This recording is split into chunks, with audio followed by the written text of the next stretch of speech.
Welcome to season 2 of the Lone Wolf Chat, and this is the first episode of 2021. Before we get started, I just want to give a quick housekeeping update.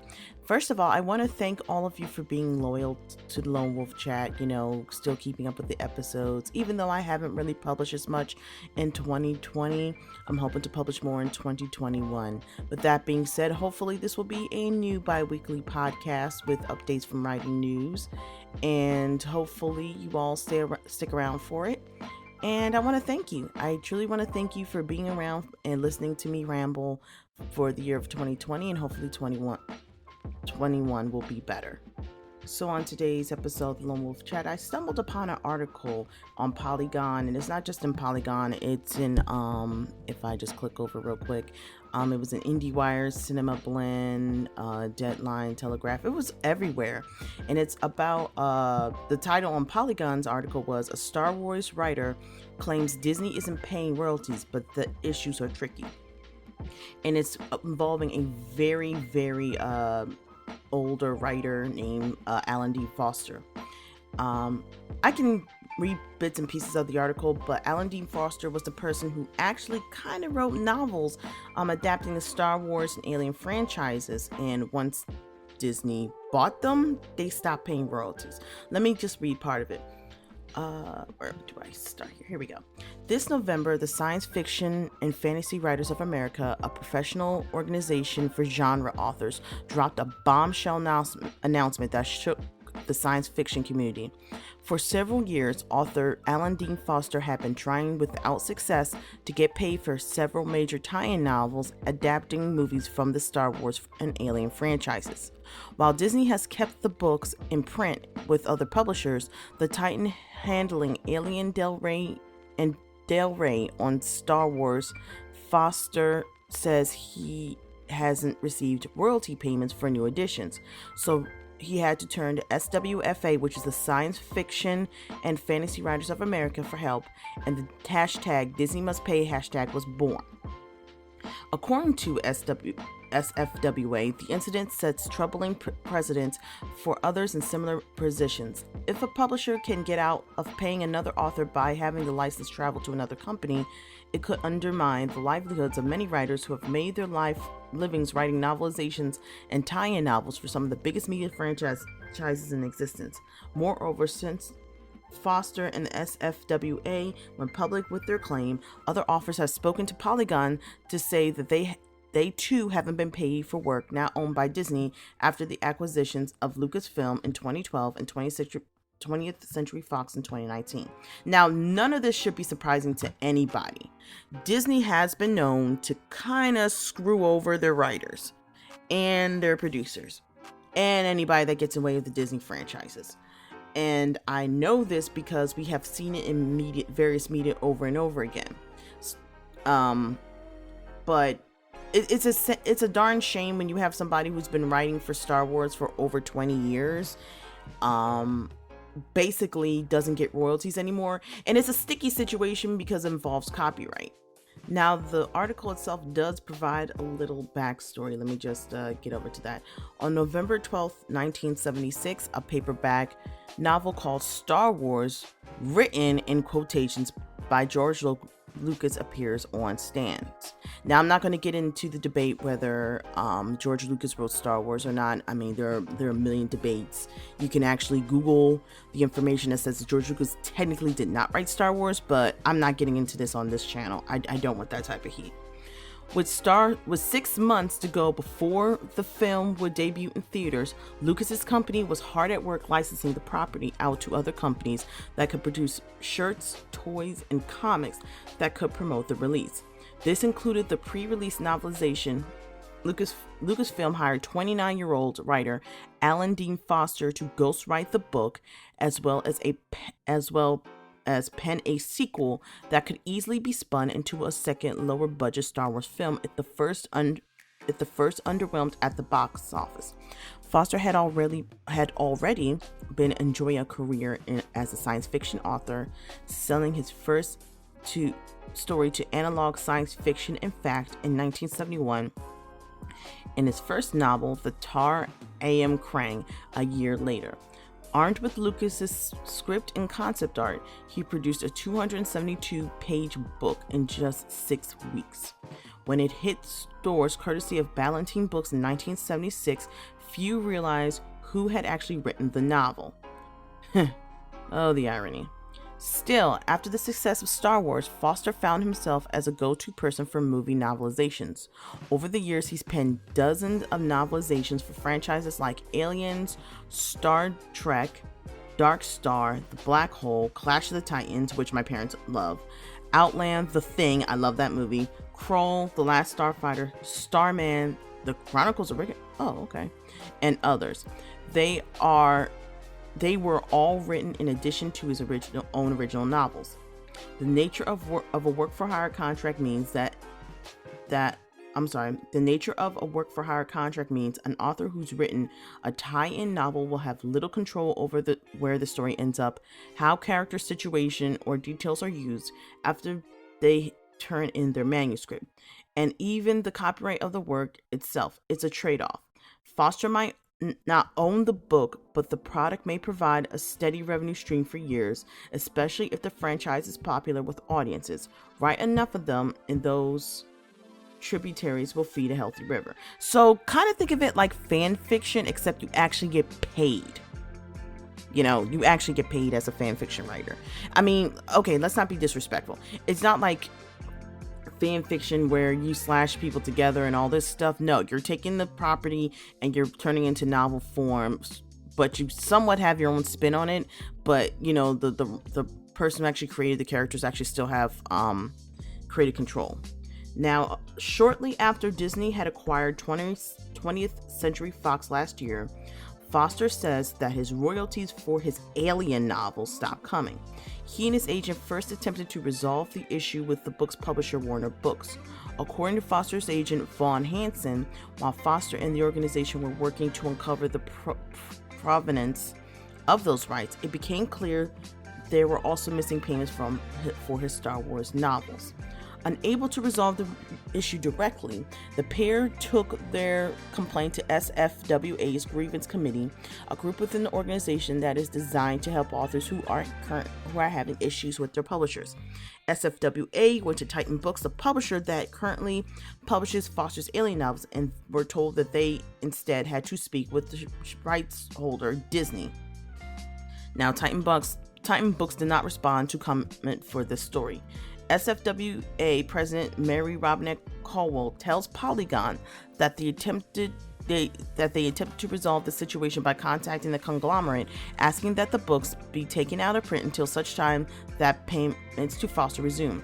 According to Caldwell, Disney lawyers told SFWA that while it owned the underlying rights to Foster's Alien novels, among others, holding the copyright did not obligate the company to pay him royalties. His contract with Warner Books, not with 20th Century Fox or Disney. During SFWA's November press conference, Caldwell explained that the organization had trouble setting up a meeting with Disney to discuss and clarify the issue. Furthermore, Disney asked for their discussions to be kept confidential and that whatever they discussed couldn't be used in further legal actions. Now, representatives for Disney declined to speak with Polygon on the record for this story. In an instance on confidentiality frustrated SFWA committee hoping to help Foster. What they have said is that they acquired the rights and not the obligations, Caldwell tells Polygon. We feel fairly confident that if we can talk to someone from the publishing arm of Disney, that they will understand how these things are supposed to work, and that much of this is probably something that happened during the process of acquisition. But we can't pass their legal branch, which is making this completely ridiculous argument. Disney's argument: it wasn't obligated to pay royalties or provide royalty statements for the Alien novels because Foster signed a contract with the publisher Warner Books, and because Disney now owns the copyright to each of the novels, it can redirect them to whatever publisher deems fit. Those involved with SFWA believe that Disney's interpretation of copyright law isn't accurate, and that there will still be obligation to carry out. There will still be obligations that carry over to Foster's contracts. The situation with Foster's Star Wars novels, now published by Del Rey, are a bit murkier. Foster originally signed a contract, which Polygon was able to review for this story, with the Star Wars Corporation, which guaranteed royalties for each book sold.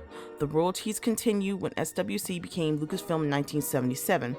However, Foster, his agent, SFWA, say they haven't been paid since Disney acquired Lucasfilm. So this is a sticky situation, because when sorry, you might have heard that. When Foster signed a contract, it was with Lucasfilm and Warner Books, but Disney took the rights. So they feel like, screw you, we're not paying you, because that was with a different company. We own this, we have no obligation to pay you. And that's where it kind of gets murky, because he was paid for writing the novel adaptation, so he gets royalties for any books that are turned into movies. Now, what's Disney has from reading the story, Disney has a tendency to lawyer up when they are asked for money, and this is the first time Disney has been asked to ask for royalties for stuff. Now, when I read further into article, there are other works that haven't been paid royalties. Rob McGregor, who wrote the tie-in novel for Indiana Jones and the Last Crusade, as well as several additional tie-in novels. Donald Glut, author of the Empire Strikes Back novelization. James Caan, author of Return of the Jedi, Indiana Jones and Temple of Doom. Michael Stackpole, author of X-Wing Comics, Star Wars Union, Star Wars Mara Jade, which is the coolest thing I've ever read. Basically, Disney is gonna... This isn't the first time, and plus, not only with the Alien, and also remember, they also own the Aliens franchise, so Foster's losing 2 checks, basically, because Disney, and this is a long article, it is a really long article, now, just a correction, Disney acquired Lucasfilm in 2014. Actually, it took place in 2012, so it's a murky situation at best. But it also clamors back to the saying that you need to copyright everything. You have to get everything down to this tiniest detail. Because in my personal opinion, I think Disney is screwing these people royally, but it's really hard for them to get out of this legal situation. The one thing Disney is, and I hope to God that the story does not get copyright strike and does not get taken down, but knowing Disney, they probably will, because they're quick with the band hammer. Disney does not like to play ball with their stuff. If you do Disney, you are to do Disney 100%. They do not like anybody going outside of the box. What Disney has done should not surprise anybody. Unfortunately, Foster is in a situation. He wrote the novelization of books, and yes, in my opinion, he should be getting paid royalties for doing adaptations. That stuff can't be easy. You're taking a script and turning it into a book, and scripts are not exactly novels. And for him to take and do all that work and publish it quickly as he could, so LucasArts could make a little bit of change, says the amount of work he put, blood, sweat, and tears he puts into this. I'm rambling over words because I'm thinking the best way to formulate words, but I feel really bad for Foster and all the other people that are kind of getting screwed by royalties from Disney. They have a list of people that are not getting paid royalties, and it also shows the monopoly Disney has on rights of works. Disney has been known for years, and this isn't the only time I've heard stories. There's a thing called public domain, where certain stories become public domain so anybody can write their own version of the story. Disney, for years, you can Google this yourselves, have been trying to keep these fairy tale stories on lock, so you cannot make your own version of fairy tale characters. I don't think it's 100% effective, but there are certain stories like Pinocchio. You ever heard of a story called Pinocchio and the Emperor the Night? It was a movie that came out in the 80s. It's pretty dumb and effed up. You know, I had it on video cassette as a child, and when I watched it as an adult, I just realized how terrifying and not for kids this movie was. Disney sued the living crap out of them for having this movie, because it basically supposedly stole the plot of Disney, and they felt like, you copied our work and you shouldn't be able to publish this. But when you watch the movie, yeah, there are certain plot points that are in the movie, but again, as I've established the last episode, you cannot copyright plot points. And to be honest, Pinocchio is a public domain story. All the stuff that happened to Pinocchio in the Disney movie happened in the actual book. So yeah, Disney has this weird way of like pressing down on people's necks and making it so you can't write anything. In fact, Beauty and the Beast is a great example. Beauty and the Beast was a public domain story, and people had to make their own adaptations. If Disney catches wind of you making your own version, they want to sue the living crap out of you, saying you stole their story. Again, can't steal plot points, but they attempt to do it anyway. And Disney has for years, if you can look this up, have tried to block public domain, their stuff going into the public domain, and they pay lobbyists to keep stuff from going to public domain so they can have their own spin on it, and they're the only definitive version, which is really irritating when you think about it. But I mean, that's kind of how law works, I want to say. But it's really annoying that Disney does crap like this. And it really says a lot for the artistic freedom that writers get to have when you want to write your own version of Little Mermaid and, like, say, make your own movie version of Little Mermaid. And then you have to worry if Disney's going to slam you down with a ban hammer or a copyright claim. Do you know how many versions of Cinderella out there? Like, there's the regular Cinderella from Disney, the live action Cinderella from Disney, the Hilary Duff version, which is actually from Disney, the Selena Gomez version, which is from Disney. Disney literally has a lock on Cinderella. Same with Beauty Beast. We have the cartoon one, we have the live action one, then there's like this terrible version that came out that's actually sub-owned by Disney. Aladdin, there was the live action, the cartoon, the TV show, the video game, the terrible version, Knox spinoff, that's actually owned by Disney. Every single version of a fairy tale is actually kind of owned by Disney, even the terrible versions. The only time I have not seen it not be owned is an anime version, which is owned in Japan. And Japan got their own version of copyrights. I can do a whole episode on their copyright versions. But what this story boils down to is the fact that copyright is a tricky story, and I feel sorry for Foster and all the other people that are wrapped up into this royalty battle. Now, what probably goes into, I hate to say Disney's favor, is if this contract was made with a company that is not owned by Disney, Disney does not recognize this company, it has nothing to do with them. So they're probably saying, wait a minute, you made this with another company. We're not subjected to copyright claims because this has nothing to do with us, screw you. But at the same time, Foster can go, wait a minute now, you took over the rights, that means you took over the contract. And obviously you didn't read the contract for this to happen. Disney, in conclusion, Disney kind of makes it so I understand why a lot of writers go to such extremes to do copyright. In fact, my husband wrote a script, it's copyrighted. He wrote his own copyright on it. You can't just buy the rights to it and everything else. It's a lot of stuff you gotta go through just to get his story. I understand where, you have stuff like Amazon. How am I trying to say it? Let me think for a second.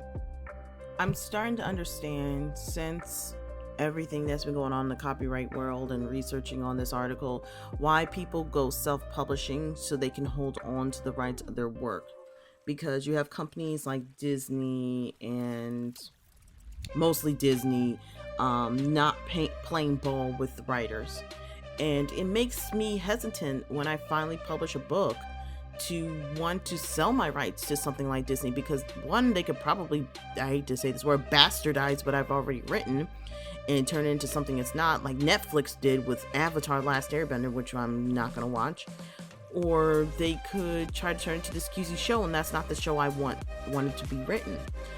I understand why copyright is so important, and I understand why people try to hold on to their works. Even when Anne Rice was losing her mind over fan fiction, I understand where she was coming from. Writers work really hard, even if you're making just adaptations. And the fact that you can't pay a multi-million-dollar company says a lot. Disney has been known to be greedy for quite some time now, and this just put the nail in the coffin of their monopolization of their work. They own Marvel, they own Fox, they probably going to get ready to try to take over DreamWorks if they could, and it's almost like they have no signs of stopping. And this is not the only case where Disney has screwed people over. I've been seeing stories pop up where, and this has nothing to do with writing, Disney has been screwing over their employees. There are people who are actresses at Disneyland and Disney World that have been getting fired left and right. And I don't think it's just because of their TikTok videos. Something else is going on with the franchise. And Disney's getting so big and is getting so bloated at this point that I think they're getting ready to fall apart from the inside from their CEOs, and they don't even realize it. I'm not saying, in conclusion, I'm not saying don't, how should I put this? I'm saying don't hate on the Star Wars franchise. Well, don't hate on the Star Wars movies. I love The Mandalorian. I'm probably going to keep watching it. And as long as Jon Favreau and the other writers keep doing a good job with The Mandalorian in like book 2, the book of what's that called? Oh, I should know his name. The book of Boba Fett. I'm gonna continue to watch it. But I don't like the scummy behavior Marvel does with the writers. I mean, just pay the guy. Why is it so hard for Disney? Why do they have to hold on to every single penny?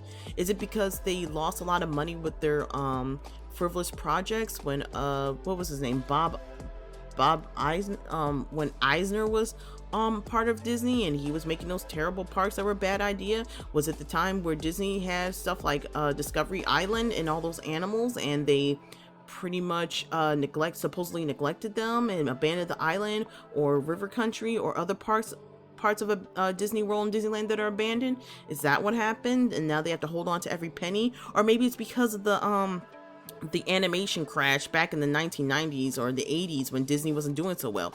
Either way, it's not it's a scummy behavior to do. And if I was a writer, I would not be selling my rights to Disney.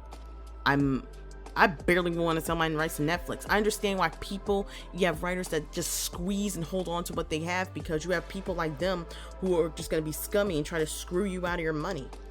And this also says that we should, as writers, be looking at any contracts we have. I mean, Amazon ain't exactly that better of a publisher, in terms of royalties, especially with Kindle Unlimited and Kobo. Kindle Unlimited, Kobo has nothing to do with that. You can read their contracts and they have some pretty scummy things on how they pay your royalties. And they push you to do Kindle Unlimited so you can just stay with Amazon. And if you want to publish, let's say, to Kobo as well, or Barnes and Noble, well, that is Kobo, or Books A Million or whatever, you can't just do that with them if you're under Kindle Unlimited. So copyright and contracts is something, we need to all look into before we give rights to anything. And to be honest, if I want to be real honest with the Kindle Unlimited and it's kind of scummy in the fact that I can't just go to Smashwords and try to publish my books everywhere. I have to stay with them. That's pretty scummy behavior. But that's neither here nor there. That's a whole different episode and a whole different topic. I just wanted to talk about the fact that Disney's kind of screwing people out of their royalty rights because they can. But that's the end of this episode. If you like what you hear and want to support the channel, leave a like and review on Amazon, Spreaker, Google Play, Stitcher, or wherever you get your podcast from. You can also visit my website, lonewolfchat.com. The website's getting renovated. The podcast version's still there, but there are portions of the website that's getting renovated for a web novel that's getting ready to come out. If you also want to financially support this stream, you can also, I have a Ko-Fi page, which is ko-fi/LC Clements. I have a Twitter page that you can communicate with me, which is @LC Clements, and I will chat with you guys again soon. Bye bye.